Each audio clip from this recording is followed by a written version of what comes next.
Estábamos teniendo problemas con el aire y con el aire acondicionado y con el audio. Les decía, pues, buenos días nuevamente, que Dios los bendiga. Gusto en verle, hermana. A todos allá, también al fondo, a los jóvenes, bienvenidos. Esta mañana vamos a tener un tema bastante especial, ya es conocido por muchos de lo que vamos a hablar, así que espero que no nos sintamos tan desubicados. El tema lo hemos titulado "Y la casa se llenó". Aunque el texto está tomado del pasaje donde Jesús está en la casa de unos amigos y una persona, una mujer, agarró un frasco de perfume, lo quebró y la casa se llenó del perfume, se llenó. Sin embargo, no vamos a hacer una alusión directa sobre ese pasaje para que no nos confundamos. Yo los invito a que tengan su Biblia abierta en el Antiguo Testamento, en el primer libro de Samuel.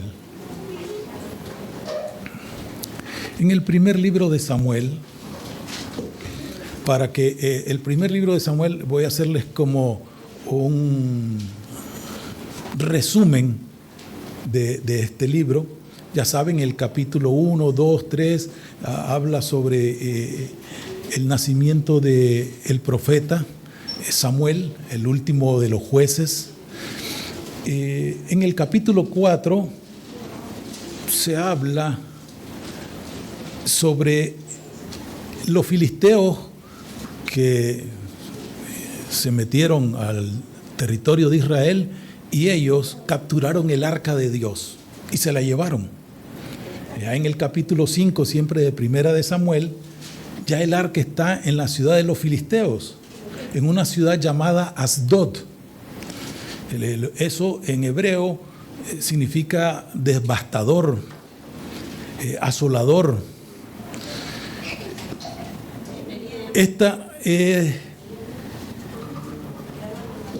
Ellos capturan el arca y lo llevan a esta ciudad, y los filisteos metieron el arca en la casa de Dagón, en un templo de una deidad que ellos tenían, y pusieron el arca de Dios ahí al lado de la imagen de Dagón. La imagen de Dagón, o Dagón significa pez, así que la imagen de este ídolo que ellos tenían, este dios, tenía un aspecto como de pez. No sé si algunos habrán tenido la oportunidad de ver alguna imagen representativa de esta figura, de esta deidad. Era un pez. Y ahí estaba el arca a la par de este ídolo, de este dios, de la imagen, de ese dios. Y todos saben que una vez que fue puesto, al día siguiente, la imagen estaba al suelo. ¿Ya? La enderezan nuevamente y al día siguiente pues aparece la imagen ya decapitada y con los brazos también cortados, y la gente se preocupa porque, derribada la imagen, Dios hiere con tumores a los ciudadanos de Asdod y a todo el territorio ahí filisteo. Se preocupan ellos y dicen, bueno, ¿qué hacemos? Esto es por causa de lo del arca, y vemos, que dicen que ellos se reúnen como en consejo y deciden sacar el arca de la casa de Dagón y de Asdod. En el verso 10 de ese capítulo dice que enviaron el arca de Dios a Ecrón, a otra ciudad que tenía por nombre desarraigar o exterminar. Ese era el nombre de esa ciudad. Y en el verso 11 vemos que la mano de Dios se había también agravado contra los de Ecrón. Y en el 12 dice que los que no morían eran heridos de tumores, porque Dios se había enojado contra este pueblo. En el capítulo 6 Los filisteos devuelven el arca, lo deciden, vamos a devolver el arca a los hebreos. Y como una especie de ofrenda de perdón o de arrepentimiento, confeccionan unas figuras de tumores y de ratones, que era lo que estaba asolándoles a ellos. Eran unas figuras de oro. Hicieron 5, una por cada ciudad y cada rey de esa ciudad de los filisteos, de las 5 ciudades principales de los filisteos. Agarraron un par de vacas y pusieron el arca en un carro o carreta y la soltaron. Y ellos dijeron, bueno, este camino, en un punto hay un ¿cómo sería? Una bifurcación, gracias, y una va hacia una ciudad y otra va hacia otro lado.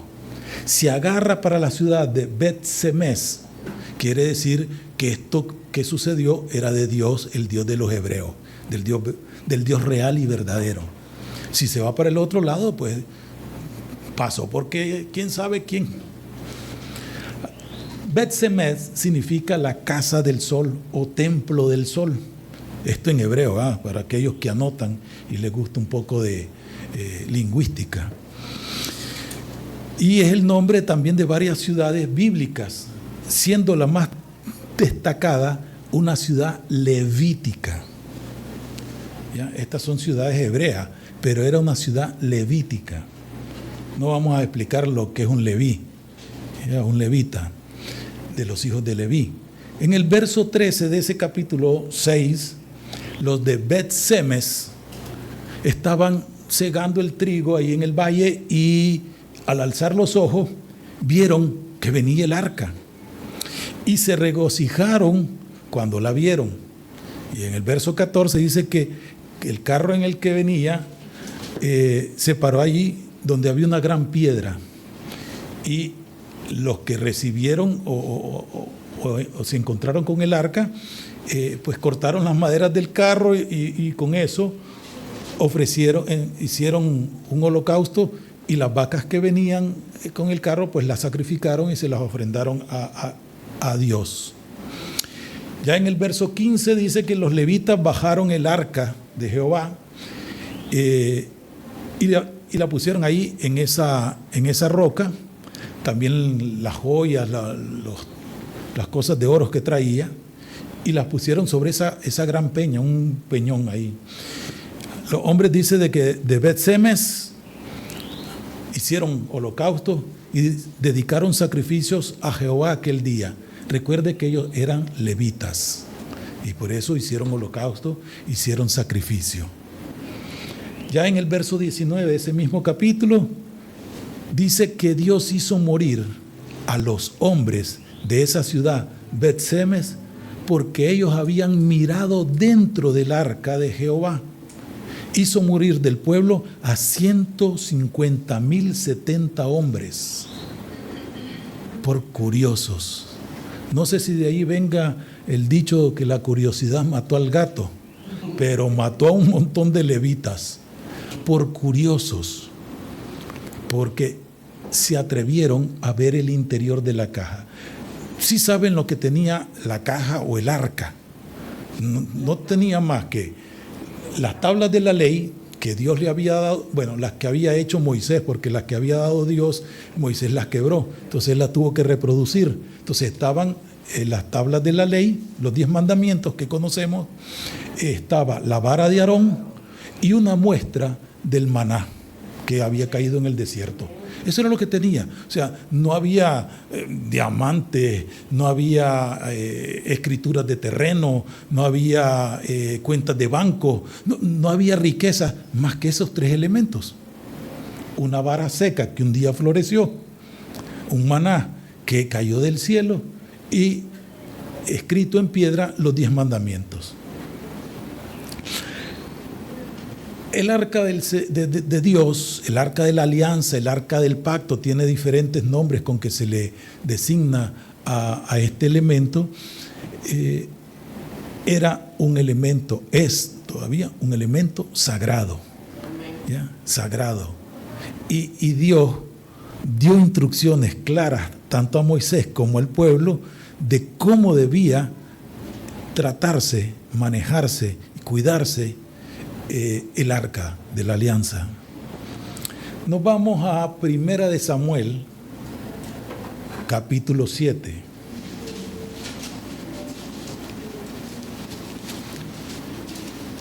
Bueno, como estos de Bet-Semes vieron lo que había pasado, quisieron también no deshacerse, porque eso fue lo que hicieron los filisteos, se deshacieron del arca, sino trasladar el arca. Y en Primera de Samuel, en el capítulo 7, el 1 y 2, se los leo y dice, vamos a ver, Primera de Samuel, les dije, capítulo 7, 1 y 2. Vinieron los de Kiriat Jearim. Hoy mi hebreo está bastante mal. Vinieron los de Kiriat Jearim y llevaron el arca de Jehová y la pusieron en casa de Abinadab, situada en un collado, y santificaron a Eleazar, su hijo, para que guardase el arca de Jehová. Desde el día que llegó el arca a Kiriat Jearim, pasaron muchos días, 20 años, y toda la casa de Israel lamentaba en pos de Jehová. Amén. Quiero que esto lo tengamos bastante presente porque es parte de la esencia del mensaje de hoy. Pasaron muchos días, 20 años. Kiriat Jearim es una de las ciudades principales de los Gabaonitas. ¿Saben quiénes eran los Gabaonitas? Hablamos de ellos la vez pasada.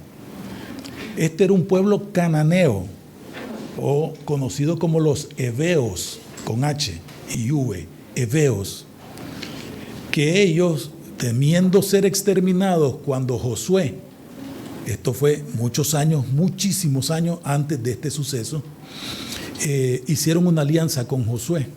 Bueno, más que una alianza, hicieron un ardid para que Josué no los exterminara. Y por causa de ese juramento, que fue un engaño que ellos hicieron, Josué, respetándolo, los protegió y no los exterminó. Y los convirtió a esta gente, o los puso con oficios de leñadores y de aguadores para Israel. Los puso como siervos de Israel. Josué, ¿verdad? Esta era una de las principales ciudades de los Gabaonitas. Y ahí estaba el arca, en esa ciudad, en la casa de Abinadab. Pasaron 20 años después, y durante ese tiempo muchas cosas sucedieron. De esto que les voy a hablar, yo sé que ustedes ya lo saben. Me disculpan si se los vuelvo a repetir, ¿ok? Y si no lo sabían, pues tomemos nota. En ese periodo de 20 años, Saúl fue ungido rey de Israel. Fue el primer rey de Israel. Ya saben por qué fue él el primero. Saúl desobedece a Dios y es desechado por el mismo Dios. Eso sucede. Por causa de eso, Samuel, que ya estaba en el escenario, no volvió a reunirse ni a hablar con Saúl a consecuencia de su desobediencia y por ser desechado. También David es ungido rey. También, todos conocen, David derrotó a un gigante llamado Goliat, porque los filisteos tenían la buena y sana costumbre de ir a asolar a Israel. Y aquí sucede algo muy simpático que también marca algo de la historia, no solo del pueblo hebreo, sino también de nosotros. Por celos, Saúl persiguió a David con serias intenciones de matarlo. Y lo que hizo grande a David, porque Saúl fue el primer rey, pero al rey que más recuerda el pueblo de Israel hasta el día de hoy es a David. Y lo que hizo grande a David no fue que mató a Goliat, sino que él perdonó a Saúl. No una, sino varias veces. Eso es lo que hizo grande a él. Eso es parte de lo que la expresión que Dios dice, voy a agarrar o hacer de un varón conforme a mi corazón, príncipe entre ustedes. Eso fue parte. Porque, haciendo un paréntesis, algo que lo hacía a David ser un hombre o un varón conforme el corazón de Dios es que él, a pesar de haber pecado, cada vez que pecaba, él pedía perdón, se arrepentía y no volvía a cometer ese mismo pecado. Pueden leer las Escrituras, el primer libro de Samuel, el segundo libro de Samuel, y van a encontrar que David, a pesar de que sí pecó en diversas ocasiones, no volvió a cometer ese pecado nuevamente. Por esos celos enfermizos que tenía Saúl, terminó matando también a sacerdotes levitas, por los celos que tenía, porque estos, según él, habían apoyado a David y estaban en contra de Saúl, y mató a sacerdotes. O sea, el tipo tuvo un grave problema, porque en el momento en que él fue desechado, el Espíritu de Dios se apartó de él. Y eso a él lo atormentó. Entonces ya el Espíritu de Dios no estaba con él. Y persiguiendo a David con sus celos, mata a estos sacerdotes. David huye y se refugia entre los filisteos. Fue una de las pocas locuras que hizo David, porque se hizo pasar por loco también. Saúl buscó a Dios por medio de una bruja. O sea, al Dios vivo, al que Dios había desechado, al cual él había desobedecido, él buscando a Dios, lo hace a través de una bruja. Y obviamente eso le pone sello a su situación natural en esta tierra, y posteriormente Saúl y sus hijos mueren. David es proclamado rey de Judá. Luego, después David se enfrenta a los amalecitas y a los filisteos y los derrota. Todo esto durante 20 años, ¿verdad? O en el transcurso, de 20 años. No es que sucedió al día siguiente hizo esto y 2 días después pasó esto, no. Transcurrieron unos 20 años en ese tiempo. De ahí nos saltamos a segunda de Samuel. Estaban en primera, ¿verdad? Ahora pasen a segunda. En el capítulo 6, ya que David es rey, está instalado en su casa, se despierta en él el deseo y en su corazón de trasladar el arca de la casa de Abinadab a Jerusalén. En la casa de Abinadab, él tenía, de acuerdo a las Escrituras, por lo menos 3 hijos.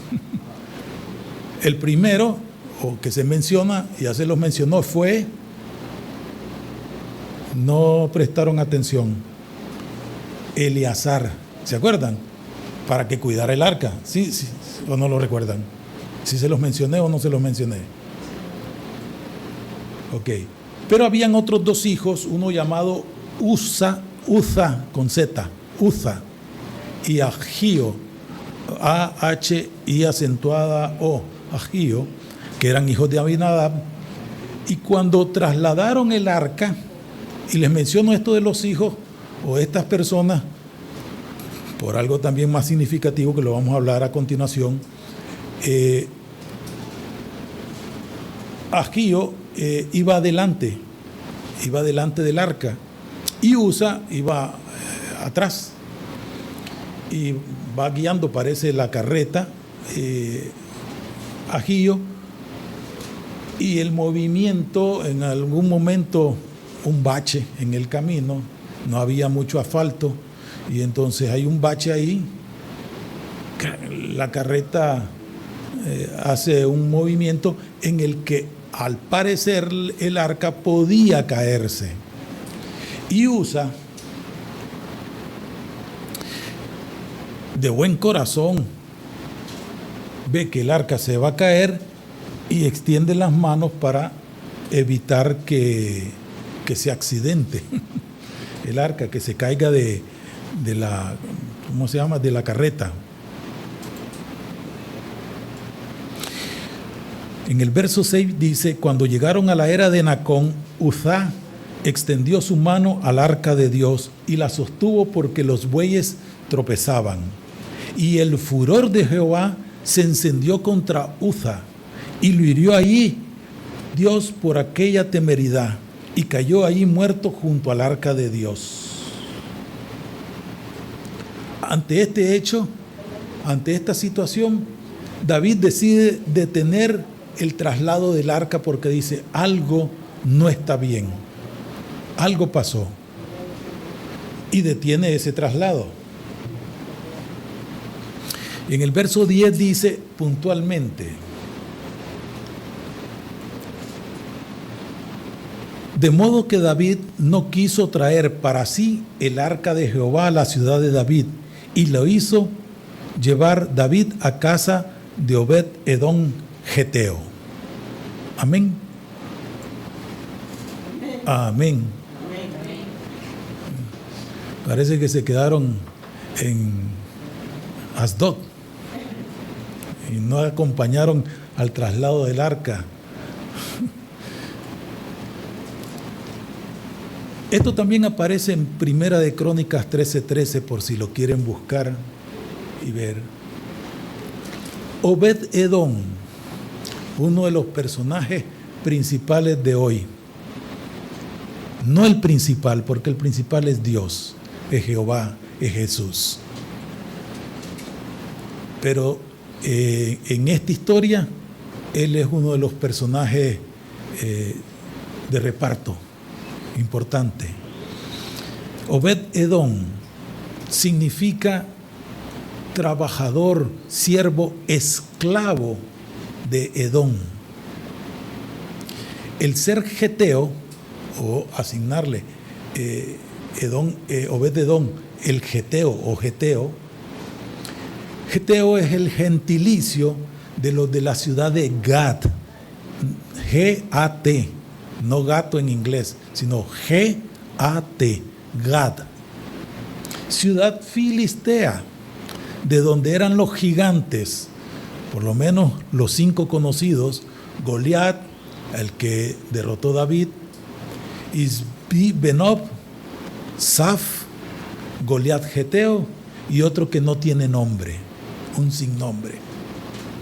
Estos 5 gigantes eran de esa ciudad. Así que Obed-Edom era de esa ciudad, aparte de que también había sido un esclavo o un siervo en Edom. Todo eso ustedes también de los 5 hermanos de los 4 hermanos de Goliat lo pueden encontrar en 2 de Samuel, capítulo 21, del 15 al 22, para aquellos que anotan. En Primera de Crónicas 13:14, manténganse entre los libros de Samuel y el libro de Crónicas. En el capítulo 14 dice: y el arca de Dios, permítame,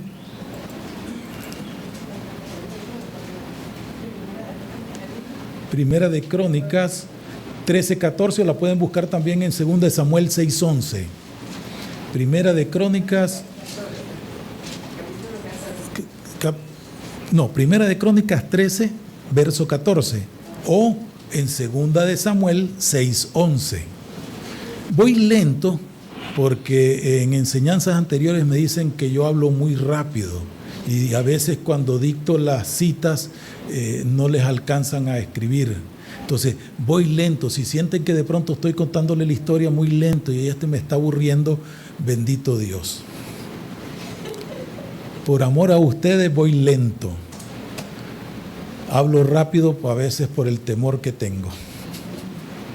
Bien, y el arca de Dios dice, hablando en Primera de Crónicas, y el arca de Dios estuvo con la familia, óigase bien, con la familia de Obed-Edom en su casa 3 meses. ¿Cuánto tiempo estuvo? 3 meses. 3 meses. Y bendijo Jehová la casa de Obed-Edom y todo lo que tenía. Amén. Amén. Amén. ¿Recuerdan cuántos años? Ya lo dije.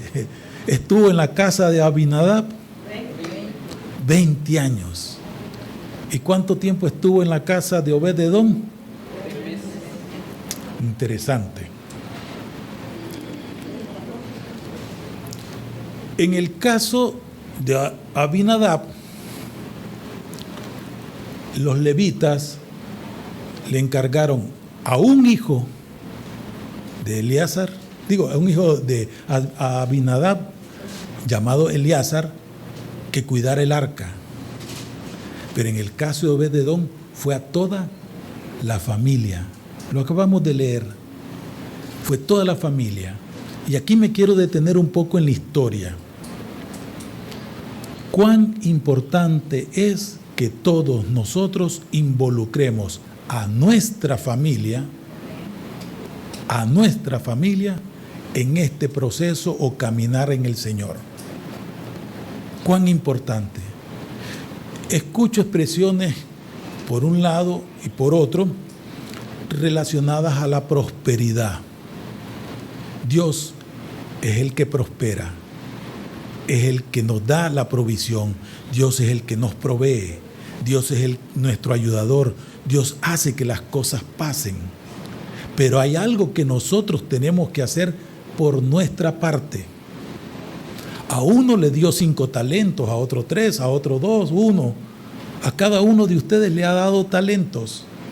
Está en nuestra responsabilidad el saberlos administrar. Porque aunque Dios es el que te lo dio, también Él te lo puede quitar para dárselo a otro que lo sabe administrar. Y hay personas, aún dentro de algunas congregaciones o iglesias, que dicen: pero si yo vengo todos los domingos, asisto a todos los ayunos, me desvelo en todas las vigilias, estoy en todos los servicios y hago esto y hago lo otro, y me va de la patada, me va mal, no prospero. Es más, se aumentan los acreedores, las deudas me están consumiendo, no veo la luz del día, me llueve sobre mojado. O sea, no ven, porque hay algo que hace falta o no estamos haciendo bien. ¿Recuerdan lo que les mencioné? Porque en la escrito está, no es porque yo lo dije, porque escrito está. David se dio cuenta que en el traslado del arca algo no estaba haciendo bien. Entonces, hay algo que nosotros no estamos haciendo bien. Y una de ellas es administrar lo que Dios nos ha dado, tanto en lo natural como en lo sobrenatural. No valoramos lo que Dios ha puesto delante de nosotros, lo que ha puesto en nuestras manos. ¿Quiénes fueron los que de la casa de Abinadab salieron con el arca? 2 hijos de este hombre que no habían sido ni llamados, ni escogidos, ni seleccionados para cuidar el arca. Y a quien se le había dado la instrucción, que era Eleazar, no aparece en el escenario.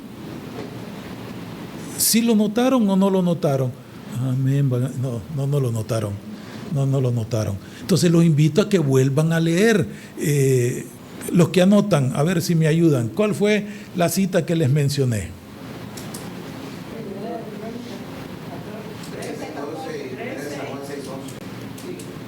Esa fue la de ahorita, no, hablo de la de Abinadab cuando quedó 20 años ahí.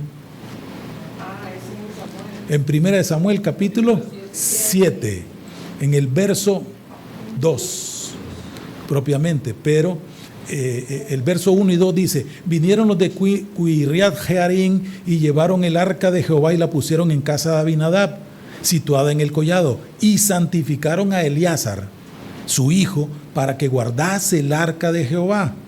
Desde el día que llegó al arca de Cuinrajara pasaron muchos días, 20 años. Así que por 20 años Eleazar debía de haber cuidado el arca. No estoy diciendo que no la cuidó, pero debía él. Pero ¿quiénes son los que trasladaron el arca? Fueron Uzá y Agío. No aparece Eleazar, que era el encargado. Si 20 años estuvo ahí, un día más no era desplome. Pero no aparece en el escenario en el traslado. Así que de entrada hay algo que no está bien. Porque si Dios te llamó y no te haces presente a la hora en que hay que, como dicen, rendir cuenta, algo pasa. Algo pasa. No estamos, como dicen, bien. Dios ha puesto en nosotros una responsabilidad. Vamos a ver. Porque alguien me puede decir, no, pues yo aquí en la iglesia no sirvo. No estoy refiriéndome a la estructura eclesiástica. Dios te ha dado una responsabilidad y se llama familia. Pero alguien va a decirme, estoy soltero, no tengo hijos. Sí, pero sí sos hijo y tenés una responsabilidad ante tus padres. Así que ninguno de nosotros aquí puede decir que al nacer no tenía ni papá ni mamá. Puede ser que papá o mamá biológico estén ausentes, pero tuvo que haber la intervención de un hombre y una mujer para que todos aquí estuviéramos presentes. ¿Y qué dice el mandamiento? Honra a tu padre y a tu madre. No te dice si tu papá fue bueno, si tu mamá fue la mejor, ¿ya? No te dice que ellos estuvieron presentes en tu nacimiento, en tu infancia, en tu adolescencia. No dice eso, sino que lo tenés que honrar. Esa es la parte que nos corresponde. Es parte de nuestra responsabilidad. Así que nadie esté exento aquí para decir, yo no puedo cumplir eso. Todos tenemos esa pequeña parte de responsabilidad dentro de lo que el Señor nos ha dado como bendición. Nos ha dado una familia, primero biológica y después una familia de la fe, en la que también tenemos que cuidarnos. Me va a salir alguien, ¿y por qué voy a cuidar a mi hermano y vas a salirme como Caín? ¿Acaso yo soy guarda de mi hermano? Pero la sangre de él le está reclamando, dice el Señor. Le escucho. Entonces, alguien va a decir, bueno, soy hijo único. Pero tuviste o tenés a papá y mamá. Bueno, eso hablando de la responsabilidad. Entonces, aquí había una responsabilidad de un varón y no aparece en la escena. Y 20 años, y esa casa no se vuelve a mencionar si fue prosperada o no. El arca estuvo ahí. La presencia de Dios estuvo ahí. Y no pasó nada en 20 años. Hay personas que tienen más de 20 años asistiendo o congregándose en determinada iglesia y no ha pasado nada por su vida. Y en algunos casos están hasta peor que como empezaron. Bendigo a Dios por cada uno de ustedes, porque yo los he visto a algunos nacer en el Señor y crecer, y hoy no son los mismos de ayer. ¿Tienen dificultades? Sí, todos tenemos dificultades, aquí ninguno nos escapamos, pero he podido ver cómo la mano del Señor se ha movido y cómo nosotros hemos sido agradecidos con el Señor y le damos en todo momento y en todo tiempo la gloria a Él, porque Él ha hecho grandes maravillas, no solo en mi vida, sino en la vida de ustedes. Y el que no lo haya podido ver y lo reconozca, pues los invito y le pagamos el servicio de óptica y optometrista para que se hagan un ajuste en la vista y se den cuenta que realmente Dios ha hecho grandes cosas. Porque de una u otra manera han sabido administrar lo que Dios les ha dado. Pero si algo no está bien, y piensan que la graduación está mal, entonces hay un problema en nuestra vista, hay un problema en nuestro ser interior, que no estamos haciendo bien las cosas. Porque en solo 3 meses en la casa de este hombre llamado, ¿cómo? Obededón, exacto, está poniendo atención. En la casa de este hombre, su casa fue prosperada toda, todo, en 3 meses. Y aquel pasó 20 años. ¿Qué pasó? ¿Qué hizo bien este hombre para que realmente hubiera algo diferente a la otra casa, con más tiempo teniendo la presencia de Dios ahí en la sala, en su casa? ¿Qué pasó? Parte de eso es lo que vamos a ver. Dice en 2 de Samuel 6:12, volviendo al escenario de la época, están trasladando el arca, ya está en la casa de Obed-edom, ya salió de la casa de Aminadab, está en la casa de Obed-edom. Y en 2 de Samuel 6:12 dice: fue dado aviso al rey David diciendo: Jehová ha bendecido la casa de Obed-edom. ¿A quién bendijo? La casa de Obed-edom. Es decir, cuando dice la casa no se refiere a la estructura física, se refiere a la familia, su mujer, sus hijos, hasta los animales, todos los bienes que él tenía, todo fue bendecido. Porque también dice, y todo lo que tiene. Fue dado aviso al rey David diciendo: Jehová ha bendecido la casa de Obed-edom. ¿Correcto? Vamos a ver, para que también los que están en línea puedan ver y leer el texto. Fue dado aviso al rey David diciendo: Jehová ha bendecido la casa de Obed y todo lo que tiene a causa del arca de Dios. Entonces David fue y llevó con alegría el arca de Dios de casa de Obed-edom a la ciudad de David. Amén. Parece que no se dieron cuenta que salió de la casa de Aminadab con alegría, pero sonrían por lo menos. Ya no dicen amén, por lo menos sonrían, porque lo hizo David con alegría. Ojo, pasó David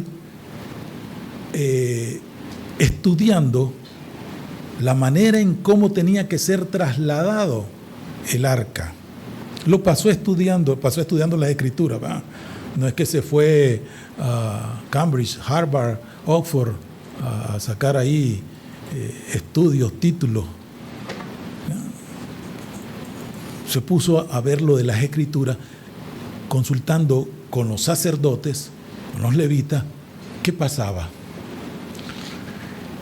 Entonces, en Primera de Crónicas, vayámonos a Primera de Crónicas, en el capítulo 15. Hasta el momento voy en solo la introducción del mensaje, no hemos entrado al mensaje como tal. Esto por causa de que me pidieron que hablara despacio. Así que, bienvenidos a la vigilia de este día. Capítulo 15. Ahí se da, antes de esos capítulos ya David ha organizado cómo trasladar el arca. Sabe que los que lo tienen que llevar son los levitas cargando en sus hombros, porque el arca llevaba unos tubos, tiene un nombre, unas varas, unos tubos, pues, en las que, cargado en su hombro, los levitas llevaban el arca. No era sobre un carro tirado por bueyes, una carreta tirada por bueyes, era ellos. Y dice que cada 6 pasos se detenían y hacían sacrificio. ¿Ya? Y iban cantando, sonando todos los trastes que llevaban. En la versión mía dice así, pues que iban sonando todas las pailas, pero no, eran trompetas, arpas, címbalos, tambores. Era una fiesta y David danzaba alegre, y todos han escuchado eso. Si han leído esa parte de la historia, si no me van a poner triste. ¿Okay? David danzaba, iba alegre, y lo acabamos de leer, que él iba alegre trasladando el arca. Y entonces formó grupos de personas para trasladar correctamente el arca, porque hay cosas que se tienen que hacer conforme Dios dice, no a mi manera, no como me parece, no como yo creo, sino ¿qué fue lo que dijo Jesús estando en el huerto de Getsemaní? Que se haga como tú quieres, Señor, no a mi manera, no como yo quiero, porque yo quisiera que esto no sucediera, pero que se haga ¿qué? Tu voluntad y no la mía. Todos han recitado, el que no lo haya hecho nunca, levante la mano. ¿Quién no ha recitado nunca el Padre Nuestro? Todos han recitado el Padre Nuestro, se lo saben de memoria. Y dice, hágase Señor tu voluntad, no la mía, tanto en el cielo como en la tierra. Que se haga tu voluntad. Entonces había que hacer las cosas conforme al plan, el diseño de Dios. Entonces en el verso 15 dice que iban los levitas y los cantores. ¿Saben quién iba en medio de ellos? A ver, sin leer, alguien que me diga, ¿quién iba en medio de ellos? Aparte de David. Iban cientos de miles de hombres. Eran 30,000, creo, si no me recuerdo el total. ¿Quién creen que iba en medio de toda esa gente? Bueno, el arca sí, pero una persona que no era levita.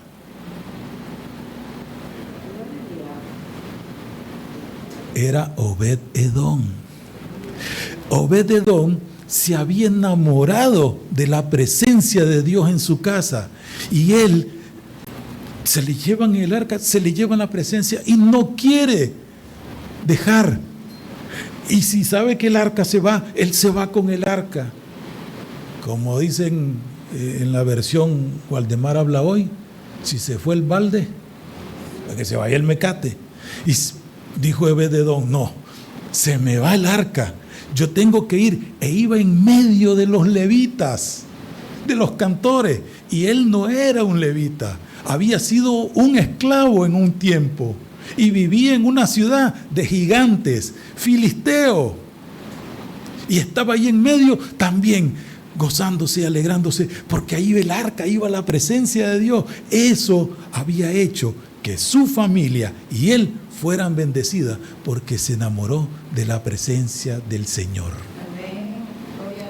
Su casa fue llena, su vida fue llena de la presencia de Dios. Dice la Escritura que el Señor, cuando descendía en el desierto, el tabernáculo se llenaba de su presencia. Y estando en la casa de Obed-Edom, esa manifestación fue real. Dios siempre está presente en todo lugar y en todo momento, pero no siempre se manifiesta en todo lugar y en todo momento. Eso va a depender de nuestra disposición, de nuestro corazón. 20 años y no pasó nada. 3 meses y esa casa prosperó. No es que después de 3 meses, durante ese tiempo, o sea, desde el inicio, desde que el arca fue puesta hasta el momento que se fue, hubo algo que agarró el corazón de Obed-Edom y no se quedó en su casa, sino que él, con su responsabilidad, siguió al arca para llevarla y trasladarla allá a Jerusalén. No voy a hablar del otro que no hizo nada en el traslado y perdió a un hermano.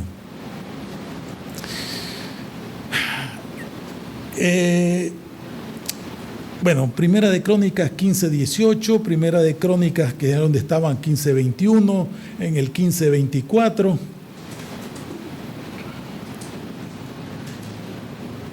Y también en el 25, ahí menciona, así rápido se los leo, dice en Primera de Crónicas 15:18, y con ellos a sus hermanos del segundo orden, porque los puso en orden, pues va el primer grupo, segundo grupo, dice, estaba Zacarías, Jaasiel, Samiramot, Jehiel, Uní, Eliab, Benayá, Maasías, Matatías, Elefeluhu, Micnías, Obed-Edom y Geliel.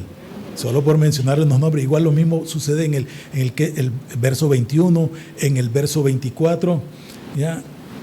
Y en el verso 25 dice: David pues y los ancianos de Israel y los capitanes de millares fueron a traer el arca del pacto de Jehová de casa de Obed-Edom. ¿Con qué? Con alegría. Así que sonríe. Dios te ama. Sonríe. Ya no decís amén. Ahí, con ese amén. No. Caramba. En Primera de Crónica, ahí denle la vuelta a una cuadra, en el capítulo 16, llevaron el arca a la tienda que había levantado David. En los versos 4 y 5 de Primera de Crónica 16 dice: y puso delante del arca de Jehová ministros, David, ¿verdad? Puso ministros de los levitas para que recordasen y confesasen y lo hacen a Jehová, Dios de Israel.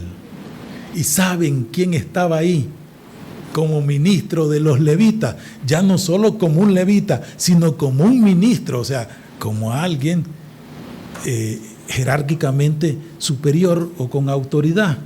¿Quién creen que estaba ahí? Obed-Edom. Porque vemos en el verso 5 dice: Asaf el primero, el segundo después de él, Zacarías, Geliel, Semiramot, Jehiel, Matatías, Eliá, Beniad, Obed-Edom y Geliel, con sus instrumentos de salterio y arpas, porque Asaf era el director principal de los coros. Así que lo menciona él, Asaf de primero. Después de él estaba una serie de personas, entre ellos Obed-Edom, el que era un esclavo. Geteo, que se enamoró del arca, acompañó en toda la caravana, en todo el júbilo de entrada, cantando con alegría, y llegó y ahora está dentro de los ministros del arca, porque algo en su corazón le decía: no puedo dejar esto, no puedo dejar ir a esto. Esto es tan grande que yo no puedo estar lejos de aquí, y es la presencia de Dios. No puedo. Y David vio lo que había en el corazón de este hombre, por eso lo puso como ministro. ¿Qué hay en el corazón de nosotros que la gente ve? ¿Qué hay?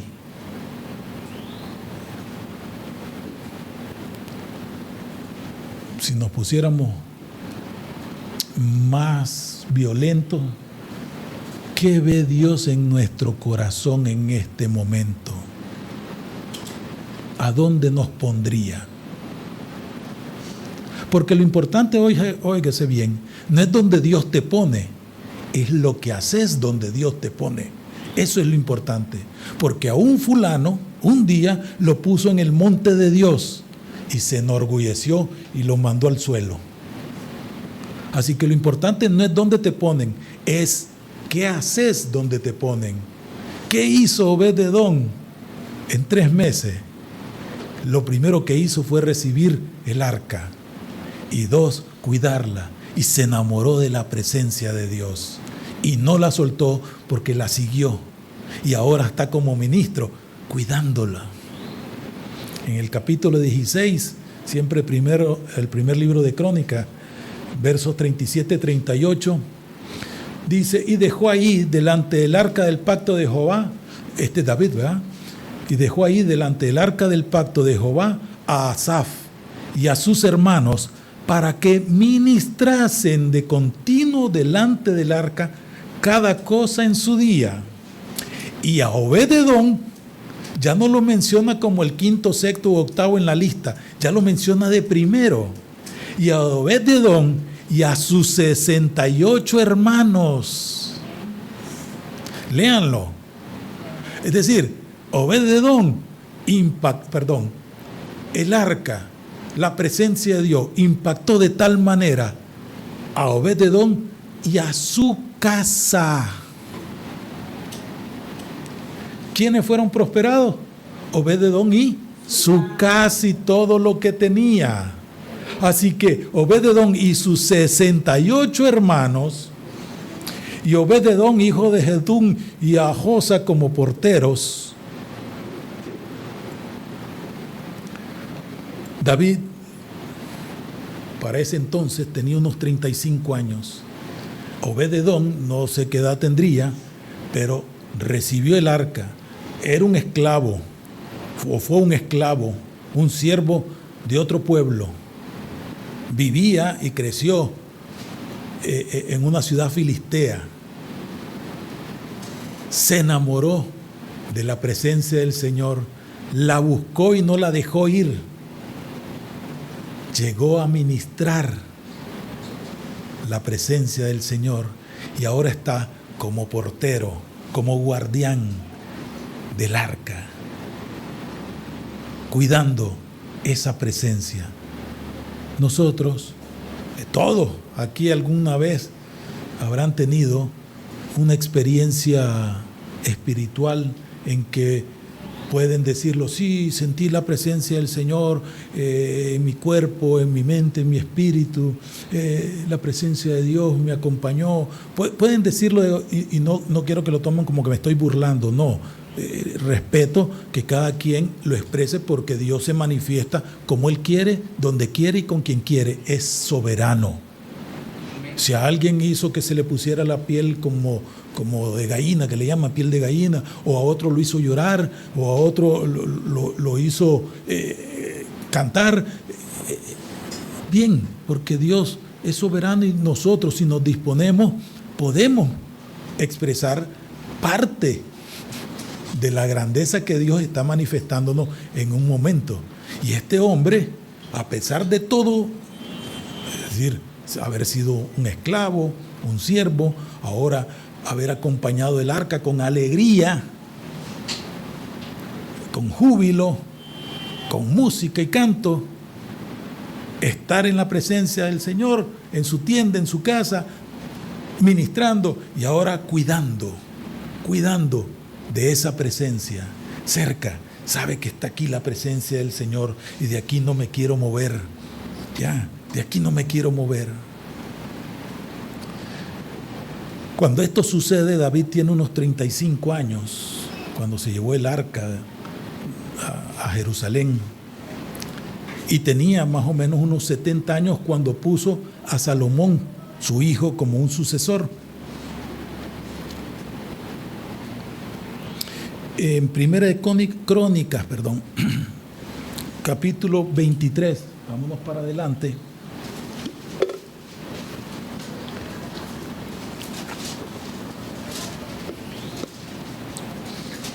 Dice, siendo pues David ya viejo y lleno de días, hizo a Salomón, su hijo, rey sobre Israel.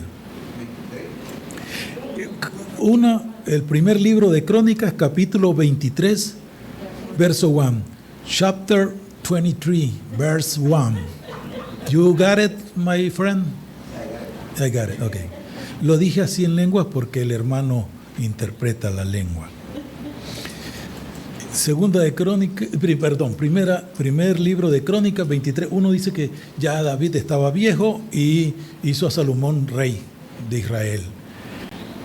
Nos saltamos al capítulo 26, al verso 1.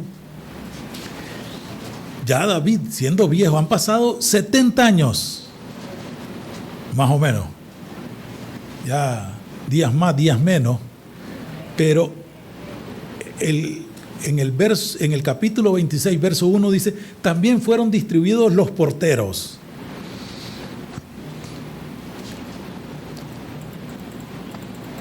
¿Quién creen que todavía estaba ahí después de 70 años en la tienda del encuentro? Obed-edom.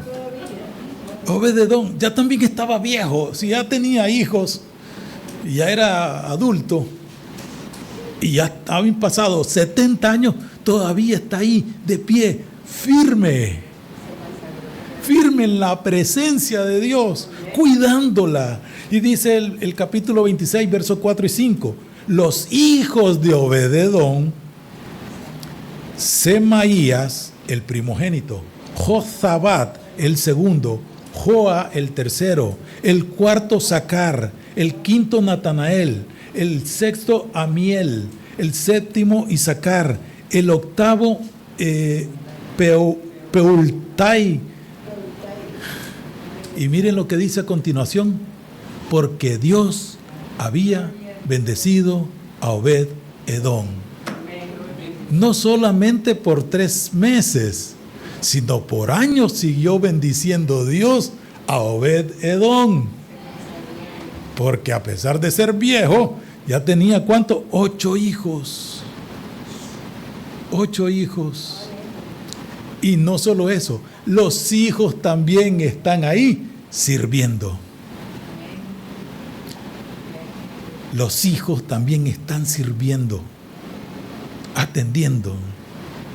Ahí mismo en ese capítulo, versos 6 y 8 dice: también Semaías, que fue, o es, digamos, el primogénito, lo leímos en el verso 4, el verso 6 dice: también Semaías, su hijo, nacieron hijos que fueron señores sobre las casas de sus padres, porque eran varones valerosos y esforzados.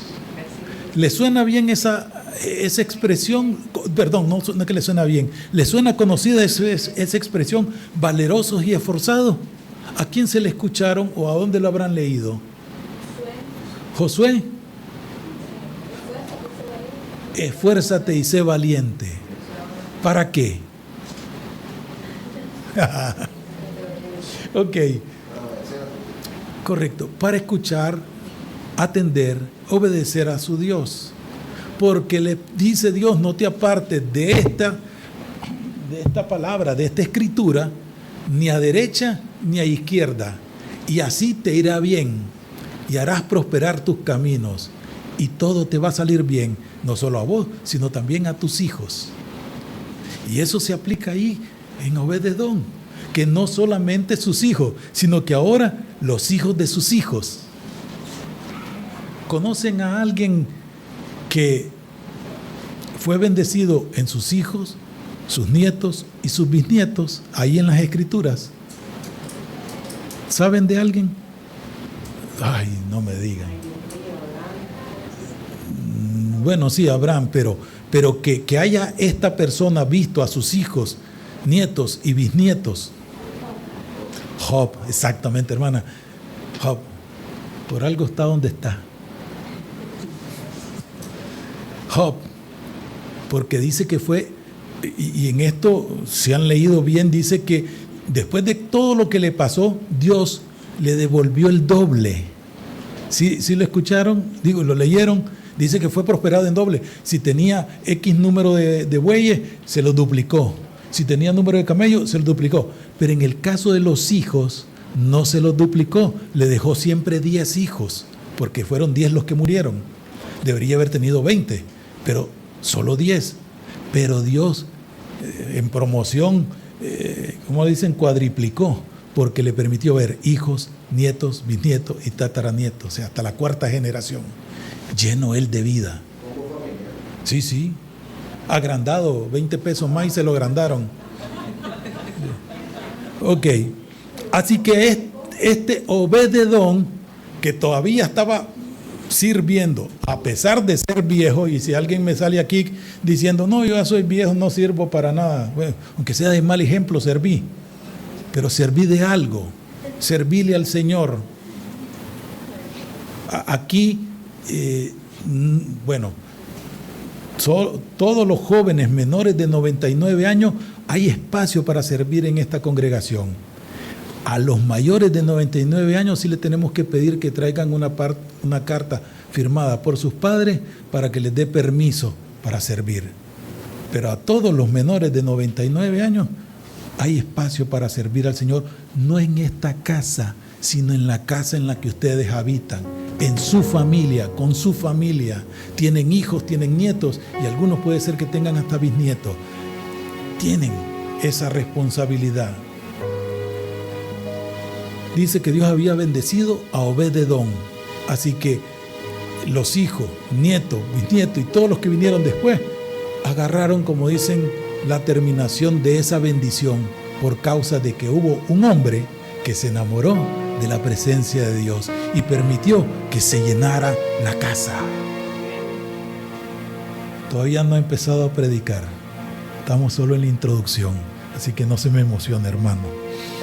Ahí en Primera de Crónicas 26, 6, 8 dice que también a Semaías, su hijo, nacieron hijos que fueron señores sobre la casa de sus padres porque eran varones valerosos y esforzados. Los hijos de Semaías, Odni, Rafael, Obed, Eliasab, Elzabad y sus hermanos, hombres esforzados, asimismo Eliú y Samaquía. Todo esto de los hijos de Obed-Edom, ellos con sus hijos y sus hermanos, hombres robustos y fuertes para el servicio. 62 de Obed-Edom.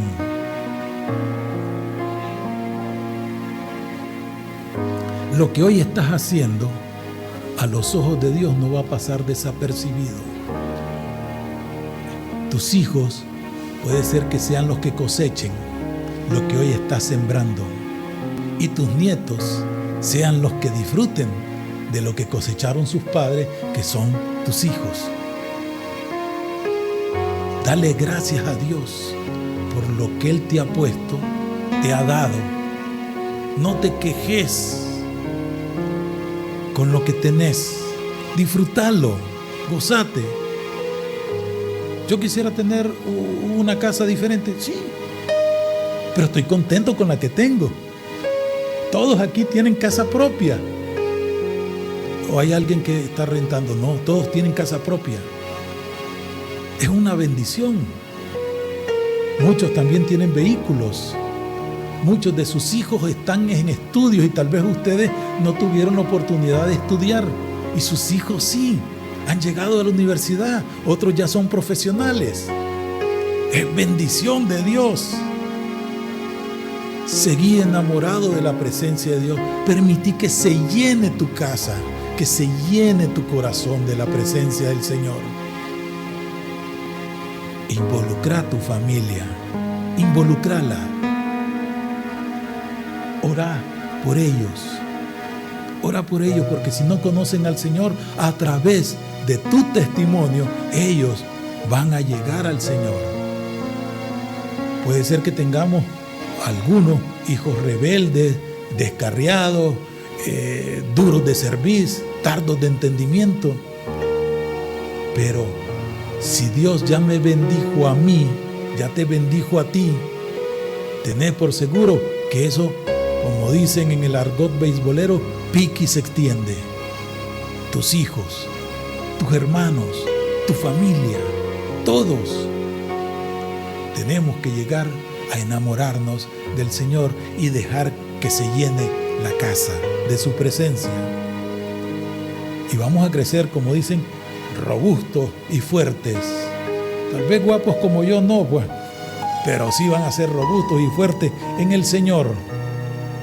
Murió David. Salomón ahora es rey. Salomón, ya saben, pidió sabiduría a Dios para gobernar. Y tardó él unos 20 años en la edificación del templo. Trasladó el arca después al templo de la tienda que había confeccionado David. Salomón, ya lo saben, se volvió famoso y con gran riqueza. Y murió después de gobernar unos 40 años sobre Israel.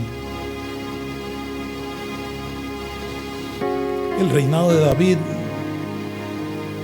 fue, digamos, corto,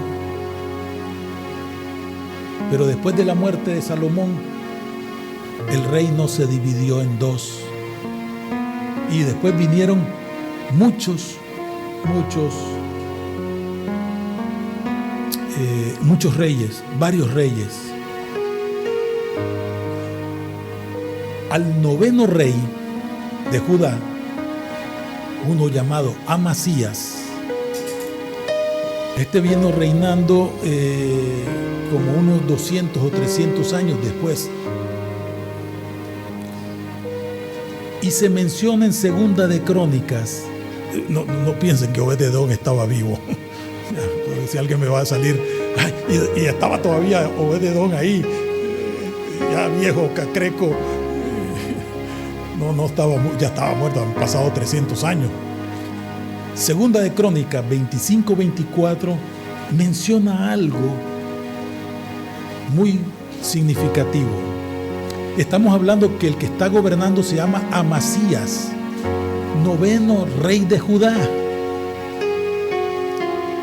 Y Amasías, en los alborotos y pleitos entre los reinos de Israel, dice, asimismo tomó todo el oro y la plata y todos los utensilios que se hallaron en la casa de Dios. ¿Y en casa de quién? De Obed-Edom. 300 años después había riqueza en la casa de Obed-Edom. Así que vas a morir y la bendición de Dios va a trascender muchos años. Muchos años. Muchos años. Por 3 meses que estuvo la presencia de Dios en la casa de uno. Pero en el otro, que tuvo 20 años, no se vuelve a mencionar en toda la Escritura. Si eso les dice algo, porque a mí sí me dijo mucho. Yo siempre le digo a mi esposa, yo quiero morir de 120 años. Y ella me dice, ¿para qué querés estar ahí de viejito? No, ya quiero, no sé, quiero ver muchas cosas. Quiero ver no solo a mis hijos, quiero ver a mis nietos, que ya lo he logrado y siendo todavía joven. Creo que de aquí a 5 años podré ver a mis primeros bisnietos, como mínimo, más o menos. Y ese bisnieto, 20 años después, 25 años después, me daría el tataranieto. Y yo ya tendría edad suficiente para descansar en el Señor, pero poder verlo. Y si tuviera 120 años, vería hasta la 6ª, 7ª generación. No sé. Casi para ir concluyendo la introducción, el Salmo 84 es conocido por todos. El Salmo 84. Vamos a... No lo vamos a leer todo. El Salmo 84, algunos hasta lo han cantado. Dice en el verso 10, dice el viejo, porque mejor es un día en tus atrios que 1000 fuera de ellos. Escogería antes estar a la puerta de la casa de mi Dios que habitar en las moradas de maldad. Preferiría estar como Obed-Edom, aún ya viejo, ahí de portero, en la casa del Señor, con mis hijos sirviéndole a Él. Y me regreso al verso 1 que dice, el verso 84, cuán amables son tus moradas, oh Jehová de los ejércitos, anhela mi alma y aún ardiente desea los atrios de Jehová. Mi corazón y mi carne cantan al Dios vivo. No sé cuánta alegría hay en tu vida, ni sé cuántos cantos hay en tu corazón, pero hoy tenés la oportunidad de poder expresárselo. Deja que se llene tu casa de la presencia de Dios. En 1 Corintios capítulo 3, verso 16, dice, ¿no sabéis que sois templo de Dios y que el Espíritu de Dios mora en vosotros? No tenés que estar detrás de una cajita, de un arca, ni seguirla. Basta con que mires en tu interior, porque ahí está morando Dios. Ahí está el Espíritu Santo en tu vida, adentro, en tu corazón, porque sois templo vivo de Dios. Y en el 1 de Corintios, ahí, capítulo 6, verso 19, 1 Corintios 6, 19, ¿o ignoráis? O sea, ¿no lo sabías? Que vuestro cuerpo es templo del Espíritu Santo, el cual está en vosotros, el cual tenéis de Dios, y que no sois vuestros. Le pertenecemos a Dios. Estamos en sus manos. Pero aquel que se quiera salir de la mano de Dios, no va a ver nunca la prosperidad. No la va a ver. Pero si permanecemos en Él, en Cristo, todo lo viejo ya va a pasar y todo es nuevo, nuevito, nuevo.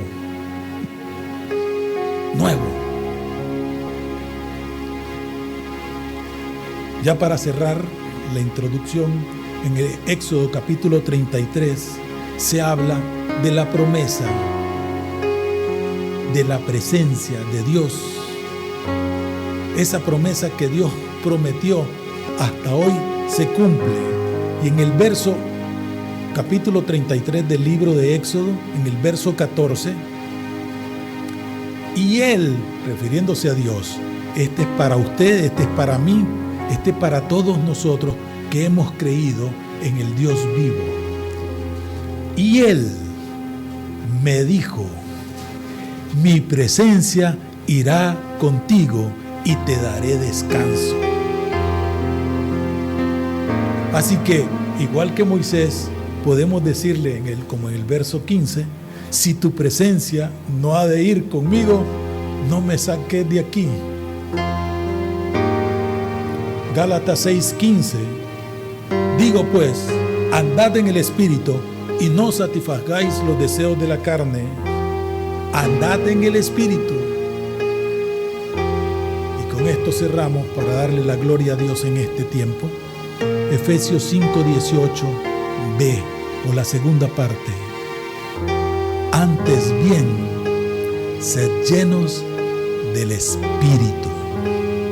Sed lleno del Espíritu. Que tu casa se llene. Y la casa se llenó de la presencia de Dios. Vamos a orar.